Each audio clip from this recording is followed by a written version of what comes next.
నమస్కారం. నమస్తే రాజు గారు. నమస్కారం రహమా, ఎలా ఉన్నారు? బాగున్నా.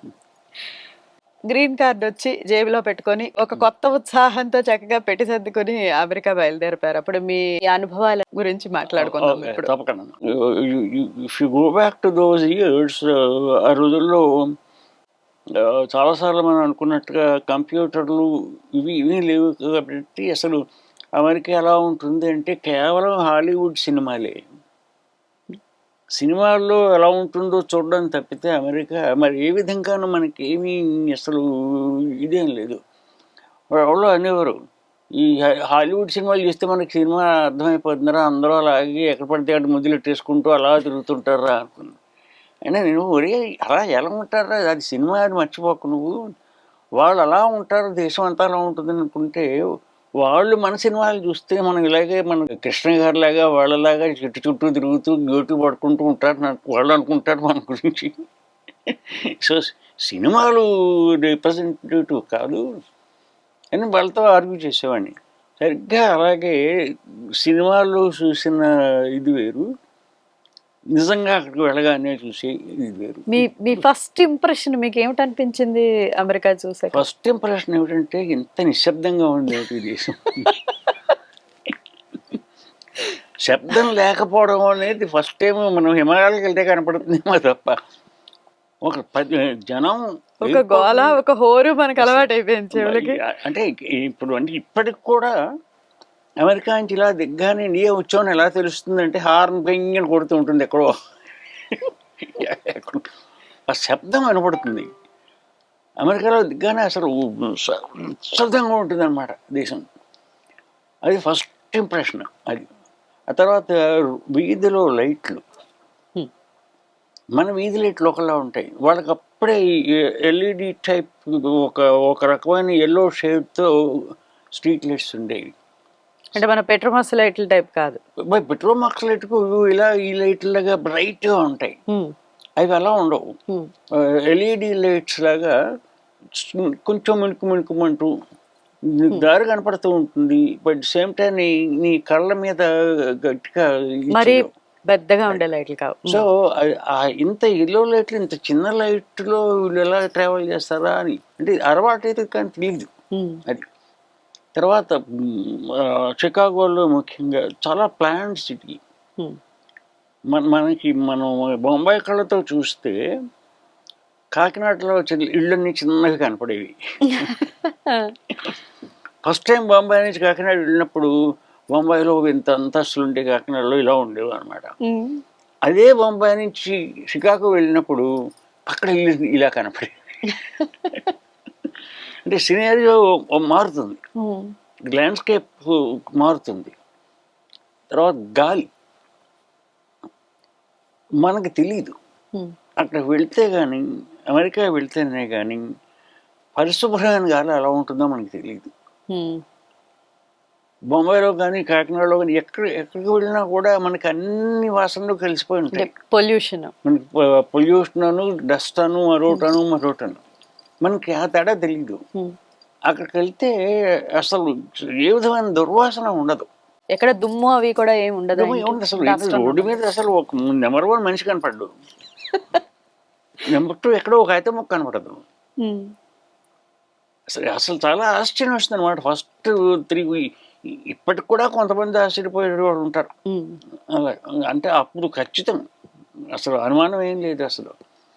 ఆ తర్వాత ఈ ఫ్రీవేలు, రోడ్డు మీద తింటే 70 మైళ్ళలో కార్లు 50 కార్లు వెళ్ళిపోతుంటే మనకి అసలు గుండె ఆడిపోతుంది అనమాట. అసలు ఎలా పెడుతున్నారు వీళ్ళు అని చెప్పేసి ఇవన్నీ ఫస్ట్ 1 వీక్లో తెలుస్తుంది. ఫస్ట్ 1 మంత్లో తెలిసినవి చాలా ఉన్నాయి. చాలా చిన్న చిన్న విషయాలే, అబ్జర్వేషన్ వైజ్. కొత్తగా విన్న మాట పిజ్జా. ఇవాళ పుడుతూనే పిల్లాడు మొట్టమొదటి వినే మాట. 1975 ఫస్ట్ వీక్లో అమెరికా వెళ్ళగానే ఈ పిజ్జా అని మాట విని ఏమిటో ఇది. ఇప్పుడు తలుచుకుంటే ఆశ్చర్యం వేస్తుంది. ఇప్పుడు మనం ప్రతి వీధి చివర ప్రతి పల్లెటూరులో ఇక్కడ పిజ్జా తింటున్నారు ఇండియాలో. అలాగే బార్బెక్యూ కోడి, ఈ బార్బెక్యూ చికెన్ అంటే ఏమిటో అసలు అసలు ఏమిటో అర్థమయ్యేది కాదు. అది మానవుడు కాల్చుకు తిన్నకు. అని ఇవన్నీ కొత్త మాటలు. ఇంకా అంతకంటే అన్యాయం కాంగ్ చాంగ్ ఫూ కాంగ్ అని ఏదో ఉండేది చైనీస్, ఓహో. China food. అంటే అమెరికాలో దిగ్గానే ఒక 10 దేశాల తాలూకు వాళ్ళ వాళ్ళ ఫుడ్ ఐటమ్స్ కానీ, వాళ్ళ భాష కానీ, వాళ్ళ కల్చర్ కానీ అవన్నీ అల్లా కనపడతాయన్నమాట. ముఖ్యంగా నల్లవాడు కనపడగానే అడిగి చచ్చిపోయేవాళ్ళం. భయం. ఎందుకంటే వాళ్ళు 7 అడుగులు పడుకుంటారు, ఇలా ఉంటాడు, లేక కనపడగానే హాయ్ హౌ ఆర్ యూ అంటాడు. బాబే అంటే మనకి ఇండియాలో మనం రోడ్డు మీద నడుస్తుంటే ఏమంటే ఎలా ఉన్నారని పలకరించాం, తెలిసిన వాడికి కనపడినప్పుడు ఇలా వెళ్ళిపోతుంటాం మనం. అక్కడ అలా కాదు. Hello how are you doing, how is your day, have a nice day అంటారు. ఇలా హాయిగా ఉంటారు, కులాసాగా మాట్లాడతారు, మనిషి తెలియకల్లా కలుస్తారు అందరితో, చాలా ప్రెజెంట్గా ఉంటారు. భోర్మని ఏడుస్తూ ఒక్కడు కనపడ్డు. ఇవన్నీ నా ఫస్ట్ 1 month అబ్జర్వేషన్స్. ఇప్పుడు కూడా చాలా మందికి అదే అండి, భోర్మని ఏడుస్తూ కనపడ్డు. అన్నిటికంటే ముఖ్యం గొంతు పైకి వస్తూ గట్టిగా అసలు మాట్లాడడం ప్రసక్తి లేదు. మనం అరుస్తాం, మనం రోడ్డు మీద ఎడుతుంటే మనం గట్టిగా అరుస్తూ మాట్లాడుకుంటూ ఉంటారు. అక్కడ అసలు మాట వినపడదు. దాని మీద బాపు గారు కార్టూన్ ఉంటుంది, ఒక పెద్ద కాన్ఫరెన్స్ టేబుల్ ఉంటుంది, ఇక్కడ ఒకడు కూర్చొని మాట్లాడుతుంటాడు, ఇక్కడ ఒకడు 2-3 వాళ్ళు ఉంటారు. వాడు ఇంతో అంటుంటాడు, అంత గట్టిగా మాట్లాడక్కర్లేదు, ఇది అమెరికా అంటాడు. చిన్న కార్టూన్ ఎంత చెప్పాడంటే, అమెరికాలో ఎవడో గట్టిగా మాట్లాడు, గట్టిగా అంటే వాల్యూమ్ వైజ్ మామూలుగా మాట్లాడతారు. మరొక సుగుణం, you are speaking very good English అంటాడు. అంటే మనకు ఒళ్ళు మండిపోతుంది. నీకు ఇంగ్లీష్ బాగా వచ్చింది, ఎక్కడ వచ్చింది నీకు, ఎక్కడ నేర్చుకున్నావు అని అడుగుతాడు. మనమేమనుకుంటాం, మనం ఇంగ్లీష్ వాళ్ళు ఇంగ్లీష్ మాట్లాడతాం, ఏదో వాడికి ఇంగ్లీష్ రాదు, మనకే వచ్చి ఇంగ్లీష్ చిన్నప్పటి నుంచి అని మనం అనుకుంటాం. మనం నోరు విప్పగానే వాడికి అక్షరంకి అర్థం లేదని కస్టమ్స్లో ఫస్ట్ డైలాగ్ తెలిసిపోతుంది, యాక్సెంట్ మారిపోతుంది. దిగ్గానే ఫస్ట్ డైలాగ్ కస్టమ్స్ వాడు వెర్ ఈజ్ యువర్ పాస్పోర్ట్ అనగానే మనకి అర్థం, వాడు అయ్యేవాడు కూడా మనకి తెలియదు. అంటే అమెరికన్ యాక్సెంట్ అన్నది తెలీదు మనకి, ఎలాగ వాడని తెలీదు. మనం హీర్ ఈజ్ మై పాస్పోర్ట్ అనేది వాడికి అర్థం అవ్వదు. మనకి హెవీ యాక్సెంట్ ఉంటుంది, మనకి తెలియదు. మనం చాలా ఒక్క మాట్లాడుతున్నాం అనుకుంటాం, కానీ మనం గంటకి 100 మైళ్ళు స్పీడ్లో మాట్లాడతాం. తెలుగు వాడు మాట్లాడినంత స్పీడ్గా ప్రపంచంలో ఎవడు ఏ భాష మాట్లాడు, నాతో సహా. చాలా స్పీడ్గా మాట్లాడతాం. వాళ్ళు ఏంటంటే స్పీడ్గా మాట్లాడితే వాడికి అర్థం అవ్వదు. Slow down, can you say that again, I didn't get it, please repeat. 10 సార్లు, 10 సార్లు అడుగుతారు. ఎంతో మొదట నెల 15 రోజులు ఎంత ఒళ్ళు వండిపోయిందంటే, చేతిలో పెన్ను కాగితం పట్టుకుని రాసి తీద్దాం ఎందుకు వచ్చింది చెప్తే అర్థం అవ్వట్లేదు వాడికి. ఇవి అన్నిటికంటే ప్రొఫౌండ్ ఇంపాక్ట్ నాకు టీవీ. మొట్టమొదటిసారి టీవీ చూడడమా? మొట్టమొదటిసారి బ్లాక్ అండ్ టీవీ బాంబేలో చూశాను. ఇక్కడ ఒక ఆయన కెనడా నుంచి వచ్చాడు, టీవీ పట్టుకొచ్చాడు, black and TV. Test match ఒకటి చూశాను, ఇవన్నీ ఉండేవి. Colour TV first time. మా తమ్ముడి దగ్గర ఒక 19 ఇంచ్ జీనిత్ టీవీ అని ఒకటి ఉండేది. టీవీ, కలర్ టీవీ చూడడమే కాకుండా అందులో వచ్చే ప్రోగ్రామ్స్ కంప్లీట్లీ అన్హెర్డ్ ఆఫ్. అంటే అప్పటికి అసలు ఇండియన్ కాంటెక్స్ట్లో అసలు అటువంటి ప్రోగ్రామ్స్ ఉంటాయని కానీ ఏమీ అసలు ఐడియా లేదు. News for example, Walter Cronkite CBSలో న్యూస్ చెప్పేవాడు. ఆయన న్యూస్ చెప్తుంటే ఇలా వింటారనమాట, అక్షరం ఉంటారు. అంటే ఎంత క్రెడిబిలిటీ అంటే, నోబెల్ ప్రైజ్ వచ్చిన వాడు మాట్లాడుతుంటే ఎలా ఉంటారో అలాగా న్యూస్ చెప్పేవాడు. అతను కూడా కాదు, మొత్తం 5-6 ఛానల్స్ ఉండేవి. అప్పటికి ఇంకా ఈ CNN అవి లేవు. CBS, NBC, ABC ఇలా ఈ 3 మేజర్ ఛానల్స్, పబ్లిక్ ఛానల్ ఉండేది. అందరు యాంకర్స్ చెప్పేవాళ్ళు కూడా అద్భుతమైన న్యూస్ వినడానికి అలా ఉండేది. ఆ తర్వాత ఒక పొలిటికల్ అనాలిసిస్ ఉండేది. స్టీవ్ ఎక్రాయిడ్ అని అతని పేరు మర్చిపోయిన, వాల్టర్ కంకైట్ ఇంకోండి వాళ్ళు. ఆ రోజు జరిగిన పొలిటికల్ ఈవెంట్స్కి ఒక అనాలిసిస్ చెప్పేవారు. Mister Nixon has done this, లేకపోతే క్రుష్చేవ్ హ్యాస్ డన్ దిస్. అంటే అప్పటి వాతావరణంలో political leaders on the world చాలా హై స్టేటస్ ఉండేవారు. ఫర్ ఎగ్జాంపుల్, నేను ఐఐటీలో ఉండేటప్పుడు 60s, 70s నెహ్రూ, ఇటు కెనడీ, అటేమో మావ్ సెట్సుంగ్, అబ్దుల్ గమాల్ నాజర్, కర్నౌ, ఏమి స్టేచర్ వాళ్ళది నిజంగాను. వాళ్ళు ఏదైనా మాట్లాడినా ఏం చేసినా కూడా పేపర్లోనే చదవడం, టీవీ లేవు. వాళ్ళు ఏం చెప్పారో పంజాబ్ రంగనాథరావు ఎవరో చెప్తే న్యూస్లో విన్నాం. ఆ స్టేచర్ ఉన్నటువంటి American news anchors first impression. ఎంత బాగుందో న్యూస్. అఫ్ కోర్స్ ఇండియా గురించి ఏమీ ఒక్క మాట కూడా ఉండేది కాదు. ఇండియా అంటే ఎవరికి అసలు ఒక అక్షరముగా తెలియదు, అసలు ఏమీ తెలియదు. It's just one of those countries somewhere there. మహా అయితే వాళ్ళు పాములు ఆడించుకుంటారు, రాళ్ళకి నమస్కారం పెడతారు, చెట్టుకు పూజ చేస్తారు.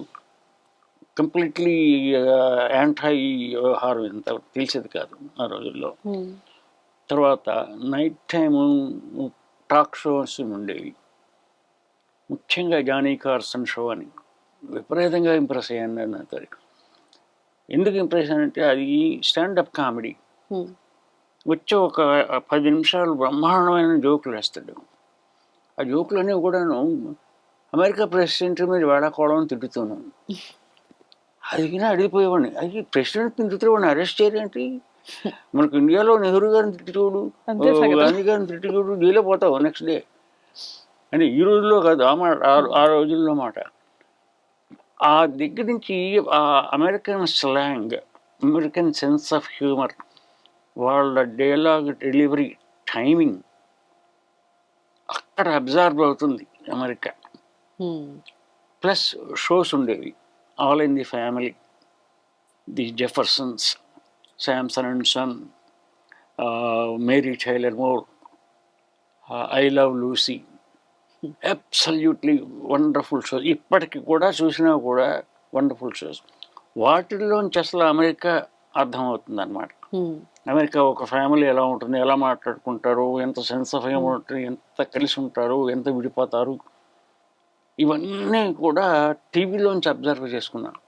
అక్కడ కల్చర్ అంతా ఫస్ట్ 1 month నాది అసలు ఈ అమెరికా ఏమిటి, అసలు దీని పద్ధతి ఏంటి, అసలు ఏమైనా ప్లాన్ చేసుకునేవి కాదు.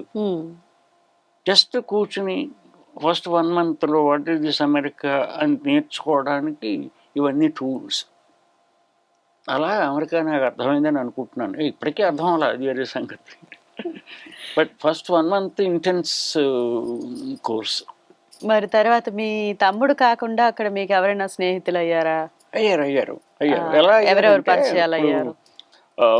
ఉండేవారా ఇండియన్స్, తెలుగు వాళ్ళు ఆ టైంకి అక్కడ ఎక్కువ మంది? షికాగోలో కనీసం 500 మంది ఉండేవారు. అప్పటికి షికాగోలో తెలుగు అసోసియేషన్ ఉంది. అప్పటికి అమెరికాలో న్యూయార్క్లో టీఎల్సీఏ అని ఉండేది, మొట్టమొదటి అసోసియేషన్ అమెరికాలో. వాళ్ళు 1972లో పెట్టారు. అలాగే 72లోనే లాస్ ఏంజల్స్లో association, Telugu association of southern California. మూడోది షికాగోలో జీడబ్ల్యూఏసి, అంటే గ్రేటర్, దాన్ని ఉంటారు TAGC, Telugu association of greater Chicago, TAGC ఉండేది. ఫస్ట్ నేను అటెండ్ అయిన ప్రోగ్రామ్ వాళ్ళ సంక్రాంతి ప్రోగ్రామ్. అదే న్యూ ఇయర్కి వెళ్ళారు కదా, జనవరి డిసెంబర్లో వెళ్ళాం కాబట్టి ఫస్ట్ సంక్రాంతి ప్రోగ్రామ్కి వెళ్ళాను. అక్కడే ఫస్ట్ టైం బార్బెక్యూ కోళ్ళు ఇలాంటివన్నీ చూడటం అని కూడా. అప్పుడు మంచి ఫ్రెండ్స్ అయ్యారు. ప్లస్ మా తమ్ముడికి అప్పటికే 3-4 ఏళ్ళు ఉన్నాడు కాబట్టి మా తమ్ముడు ఫ్రెండ్స్ అందరూ నాకు ఫ్రెండ్స్. ఆ ఫ్రెండ్స్ అయిన వాళ్ళలో ఒక 4 చెప్పుకోవాలి. ఒకటేమో శంకర్ ప్లంజేరి అని ఉన్నాడు. అతను సర్జెంట్ అండ్ లూండి అనే కంపెనీలో పనిచేసేవాడు. శంకర్ ప్లంజేరి ఎవరు అంటే మన కేఏ వరప్రసాద్ రెడ్డి గారికి చాలా క్లోజ్. ఓ శాంతబయోటిక్స్ మనం శాంతబయోటిక్స్ వాళ్ళిద్దరూ క్లాస్మేట్స్. శాంతబయోటిక్స్ వరప్రసాద్ రెడ్డి స్టార్ట్ చేసినప్పుడు శంకర్ ప్లంజరీ ఈజ్ ఎ మేజర్ పార్ట్నర్. వాళ్ళిద్దరూ అప్పుడు నాకు అవన్నీ తెలియవు. సో శంకర్ మంచి ఫ్రెండ్ అయ్యాడు.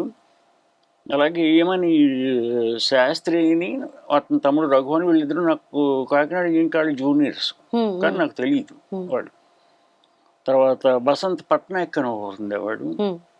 తర్వాత వీళ్ళందరూ ఏంటంటే ఒక శంకర్ తప్ప ఆ మిగతా వాళ్ళందరూ కూడా ఒక ఇంజనీరింగ్ కంపెనీలో పనిచేస్తూ దే గాట్ లైడ్ ఆఫ్. ఉద్యోగాలు లేవు. మీ ఏజ్ గ్రూప్ వాళ్ళే, నాకంటే 2-3 ఏళ్ళు టూలో. మా తమ్ముడు ఏజ్ గ్రూప్ బేసిక్గా అందరూ కూడా. ఆ రోజుల్లో 1975 ఎర్లీ పార్ట్లో the country was in a recession for several reasons. ఆ రిసెషన్ కూడా అమెరికాలో ఎలా ఉండేదంటే అప్పుడు ఈ ఇండస్ట్రీ అంతా కూడా డివైడెడ్గా ఉండేది. ఇన్ ది సెన్స్ సౌత్ అంటే టెక్సస్ ఇవన్నీ కూడా ఎనర్జీ బేస్డ్ ఇండస్ట్రీస్, ఇక్కడ పెట్రోల్, న్యాచురల్ గ్యాస్ ఈ ఇండస్ట్రీస్ ఎక్కువ ఉండేవి. కాలిఫోర్నియా అంతా ఎలక్ట్రానిక్స్, కంప్యూటర్స్ ఆ ఇండస్ట్రీ ఉండేది. నార్త్ సైడ్ బాస్టన్, షికాగో అంతా మ్యానుఫ్యాక్చరింగ్ ఎక్కువ ఉండేది. ఫిలడెల్ఫియా అంతా పవర్ ప్లాంట్స్ ఉండేది. ఇలాగా ఒక్కొక్క చోట ఒక్కొక్క రకమైన కాన్సన్ట్రేట్ అయ్యి ఉన్నాయి. దాంతో ఒక చోట రిసెషన్ వస్తే ఇంకొక చోట బూమింగ్ ఉండేది. ఈవెన్గా ఉండేది కాదు, ఎకానమీ అంతా ఈవెన్గా ఉండేది కాదు. ఆ ప్రాసెస్లో Chicago was in recession. So వాళ్ళు ఎవరికి ఉద్యోగాలు లేవు. సరే నేను దిగుమతి అయ్యాను. మొదట 15-20 రోజులు నాకు ఎలా ఉండేది, నాకు ఉద్యోగం రావచ్చు వస్తుందా, I have PhD from IIT Bombay and I have a green card. ఆ గ్రీన్ కార్డ్ చాలా గర్వంగా ఉండేది నాకు. నేను వాళ్ళెవరికి గ్రీన్ కార్డు లేవు, మా తమ్ముడికి లేదు, వీళ్ళెవరికి లేవు. వీళ్ళందరూ కూడా F1 వీసాల మీద వాటిపోయిన గ్రీన్ కార్డు వస్తే భయంగా ఉండేది. నేను గ్రీన్ కార్డుతో దిగ్గానే నాకు సొంతంగా లోపల బుర్రలో చాలా గేరు ఉండేది. నేను అసలు ఇక్కడ ఉండేవాడిని. ఒక 10-15 రోజుల తర్వాత మెల్లిగా మనం ఉద్యోగం చూసుకోవాలి అనుకుని ఎక్కడికి వెళ్ళినాను, కంపెనీకి వెళ్ళి I have a green card అంటే వాట్ ఈజ్ గ్రీన్ కార్డ్ అనేవాడు. దానికి వాల్యూ లేదా, వాళ్ళకి తెలియదు. ఒక యావరేజ్ అమెరికన్కి వీసా అంటూ ఉందని, వీడు ఏదో పై దేశం నుంచి వచ్చాడు, వీడికి వర్క్ పర్మిట్ ఉందా, ఇది కూడా తెలియదు కాన్సెప్ట్. నువ్వేం చదువుకున్నావు, ఇంజనీరింగ్, డాక్టరేట్ ఉంది. డాక్టరేట్ అయ్యో మాకు డాక్టరేట్ అక్కర్లా, ఓవర్ క్వాలిఫై అయిపోయారు. Completely over qualified. All I need is an engineer with degree and maybe a couple of years of experience. అసలు గ్రీన్ కార్డ్ అడిగేవాడు కాదు. డిగ్రీ సర్టిఫికేట్ చూపించమని ఇప్పటిదాకా అమెరికాలో 50 ఏళ్లలో నన్ను ఒక్కడు కూడా అడగలే. నమ్మకం. నాకు డాక్టరేట్ ఉంది, IIT బాంబే అంటే ఎవరు చూశాడు? ఇప్పుడు నేను అబద్ధం పడతానేమో ఎలా తెలుసు? అంత నమ్మకం ఈ దేశంలో. మనకి ఇండియాలో అయితే నానా అవస్థ పడాలి, అంటే దేశం గొప్పది ఎందుకు అవుతుందంటే దే ట్రస్ట్ పీపుల్, నమ్మకం వాళ్ళ మీద. ఫస్ట్ 15 డేస్లో మనం ఉద్యోగం చూసుకోవాలి. ఎందుకంటే వచ్చింది $8 వచ్చాం, ఇంకొక $100 ఉన్నాయి. మా తమ్ముడు ఏదో బుడిబుడి ఉద్యోగం వాడిది, గంటకు $3 $4 వాడు ఒక చిన్న స్టూడియో అపార్ట్మెంట్లో ఉండేవాడు షికాగోలో. స్టూడియో అపార్ట్మెంట్ అంటే 4-5 అంతస్తుల బిల్డింగ్ ఉంటుంది, భూమిలో ఉంటుంది అనమాట. రోడ్ ఇలా ఉంటుంది, అండర్ గ్రౌండ్ ఉంటుంది, బేస్మెంట్కి. వాడి అపార్ట్మెంట్ బేసిక్గా ఉంటుంది. ఓ మూల కిచెన్, ఇంకో మూల బాత్రూమ్, మిగతాదంతా లివింగ్ రూమ్ అదే, బెడ్రూమ్ అదే, అన్నీ అవే. Just one room studio apartment. అందులో ఉండేవాడు. పొద్దున్న ఇంటికల్లా ఉద్యోగానికి అయిపోయేవాడు, సాయంత్రం 5ంటికి వచ్చేవాడు. నా పని మొదట వారం రోజులు టీవీ చూసేసుకున్నాను, నిద్రపోయాను, అన్ని బాగానే ఉన్నాయి. ఆ తర్వాత మెల్లిగా ఉద్యోగం మొదలెట్టాను. ఉద్యోగం మొదలెట్టాలంటే ముందు రెజ్యూమే రాసుకోవాలి. అసలు ఇక్కడ ఉద్యోగాలు ఎలా వస్తాయో ఏమిటో తెలిగితే మా తమ్ముడు చెప్పేవాడు. అంటే పేపర్లో షికాగో ట్రిబ్యూన్ పేపర్ ఉందనుకో, అందులో హెల్ప్ వాంటెడ్ అని వస్తుంది. క్లాసిఫైడ్స్ లాగా. క్లాసిఫైడ్ దాంట్లో హెల్ప్ వాంటెడ్ అంటే I have employment, I have job, engineer required అని అనుకుంటే హెల్ప్ వాంటెడ్ అంటాడు ఏమిటో అనుకునేవాడిని ముందు. బట్ వీళ్ళ ఫిలాసఫీ ఏంటంటే I need some help, I will pay you, so that is the job. So A help కావాలి అని వాడు discount. We need mechanical engineer with speciality in pumps, 2 years experience. If you think you are qualified, call this number అని phone number ఇచ్చేవారు. మనకి ఇండియాలో employment engineer wanted అని ఒక పెద్ద డిస్క్రిప్షన్ అంతా ఉంటుంది. మహా అయితే pay 100 rupees and Sunday application అని అలాంటివి ఉంటాయి. కానీ కాల్ దిస్ నెంబర్ అన్నది ఉండదు. ఇండియాలో మనకి ఫోన్ చేసి ఉద్యోగం ప్రసక్తి లేదు.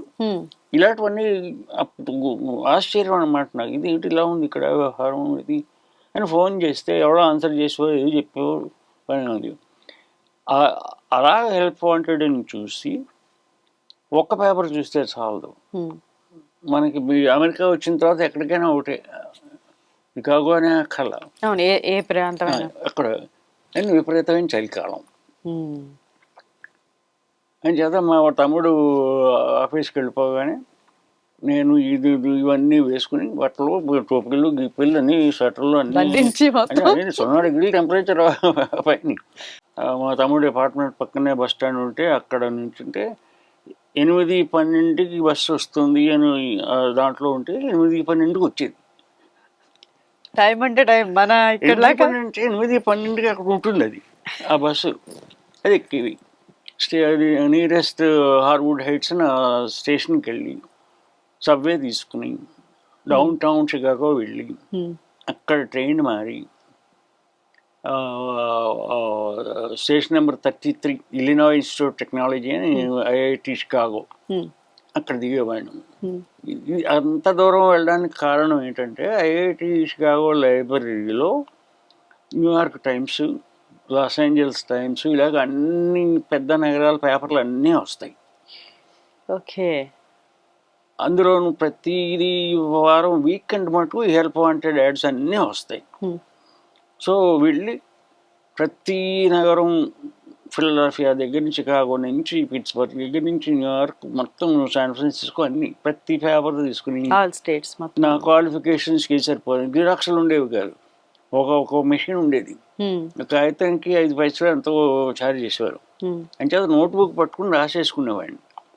మనకు పనికొచ్చేవని నోట్ చేసుకుని ఇంటికి వచ్చి మా వాడి దగ్గర ఒక టైప్ రైటర్ ఉంటే ఆ ఉద్యోగానికి సరిపడా బయోడేటా రాసుకునేవాడిని. Manufacturing biodata. కొన్ని చోట్ల కొన్నాళ్ళకి ఎంతకీ ఉద్యోగం రాకపోతే డాక్టరేట్ తీసేసి బయోడేటాలు కొన్ని, మాస్టర్ తీసేసి బయోడేటాలు కొన్ని వేసుకుని కనీసం వారానికి 15 అప్లికేషన్లు పంపించేవాడిని. ఇవన్నీ మళ్ళీ పోస్ట్లో పంపించుకోవడమే, ఇవన్నీ ఇప్పుడు వాట్సాప్లు గిట్సాప్లు ఇలాంటివి ఏం లేవు కదా.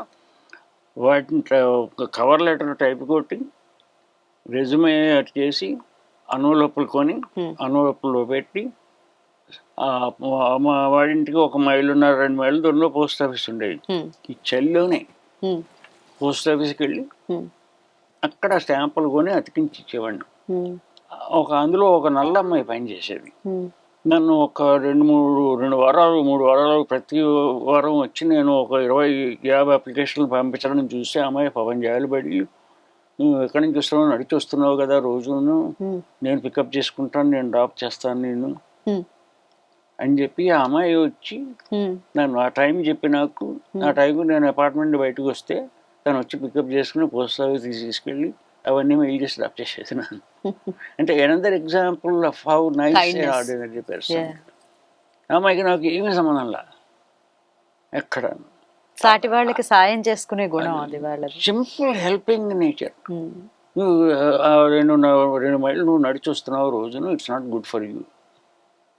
చిన్నపిల్ల అమ్మాయి అయితే 35-40 ఏళ్ళు ఉంటాయి అంతే. ఎందుకు చేయాలి? అందులో పోస్ట్ ఆఫీస్లో ఉద్యోగం చేస్తే అసలు చేయక్కర్లా. హ్మ్.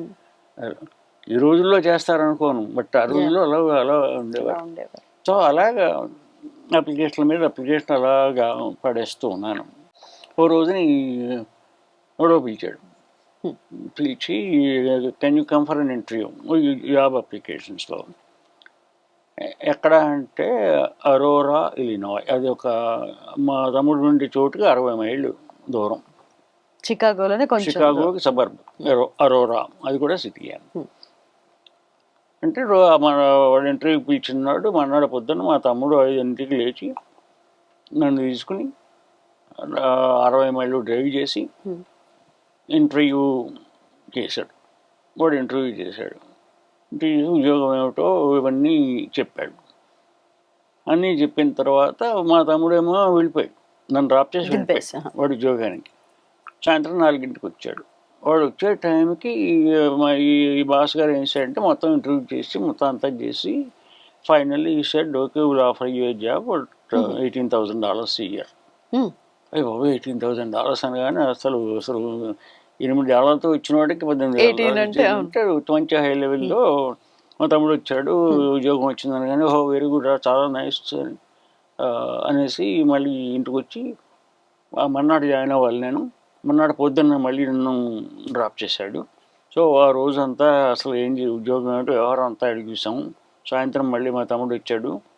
రోజు ఇలా రావడం కుదరదు కాబట్టి అక్కడే ఒక అపార్ట్మెంట్ చూసుకుందాం అనుకుని 4 తిరిగి పలానా చోట అపార్ట్మెంట్ బాగుంటుంది, ఆ తర్వాత వచ్చి అడ్వాన్స్ అది ఇచ్చి చేరదాం అనుకుని ఇంటికి వచ్చాము. మర్నాడు పొద్దున్న మళ్ళీ డ్రాప్ చేశాడు ఉద్యోగానికి.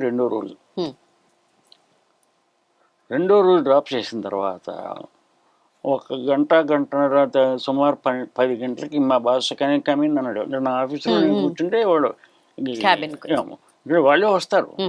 అమెరికాలో మరొక ఏంటంటే మనం సార్ అనుకుంటూ వాడు ఆఫీస్కి వెళ్ళక్కర్లా, ఆఫీస్ తోటే మన దగ్గరికి వస్తాడు, మన బాసే మన దగ్గరికి వస్తాడు.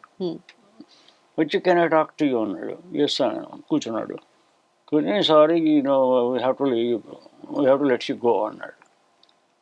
ఇంకా ఒక రోజేగా అయింది. That's it. ఓ రోజు ఉద్యోగం. మనాడు పొద్దున్న 10ంటికి వచ్చేసి ఉద్యోగం అయిపోయింది. Something happened. అంటే పని నచ్చలేదా ఏదో ఉండాలి కదా చెప్పాడు. దానికి కారణం చెప్పాడు.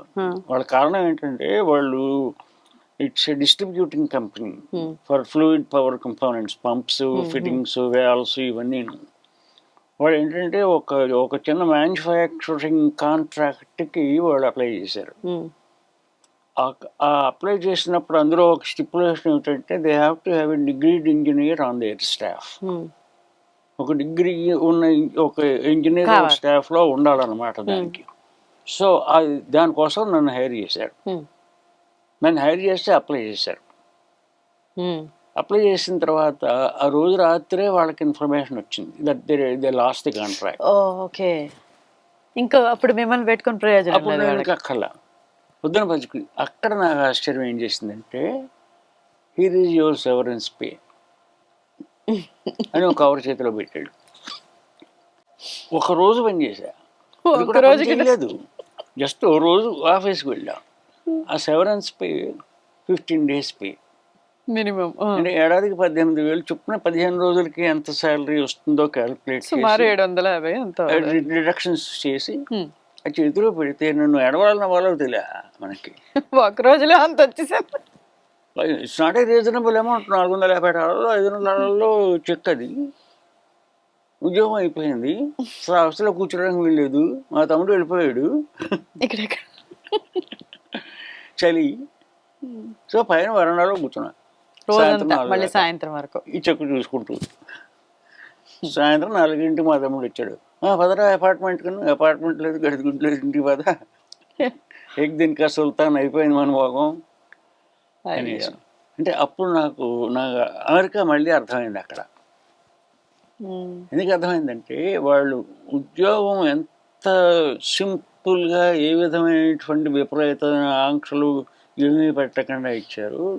అంత సింపుల్గాను అంత గౌరవప్రదంగాను పంపించి ఒక రోజుకి వాడి జీతం నాకు ఇవ్వడం నాకు ఇప్పటికి కూడా నాకు అర్థం అవ్వదు. ఇవ్వకపోతే ఏం చేసేవాడిని? ఏం చేయలేం. ఏం చేయలేం. బట్ పద్ధతి సారీ అంటే అయిపోయింది అంతా అక్కడికి ఇంకా. పద్ధతి అంతే. బట్ ఏమి ఇక్కడ వాళ్ళ రూల్ వాళ్ళు ఫాలో అవడానికి అప్పుడు అసలు మెచ్చుకోవాలి. ఈ దేశం గొప్ప దేశం ఎందుకు అయింది అనడానికి అది ఒక సాలిడ్ నిదర్శనం అనమాట. ఆ నిజాయితీ అంత మనుషుల్లో. నిజాయితీగా ఉండబట్టి ఒక ఆర్డినరీ సింపుల్ ఎంప్లాయర్, గొప్పవాడేం కాదు, ఎక్సాను షెల్ కంపెనీ టాటా కంపెనీ లాంటి వాడు కాదు, ఒక వన్ మ్యాన్ షో.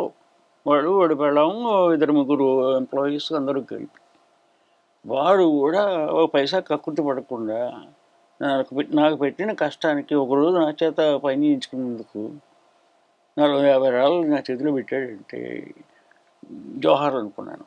నాకు ఇది ఒక చాప్టర్. అంటే ఫస్ట్ ఇది బేసిక్గా 1.5 months 2 months అనమాట.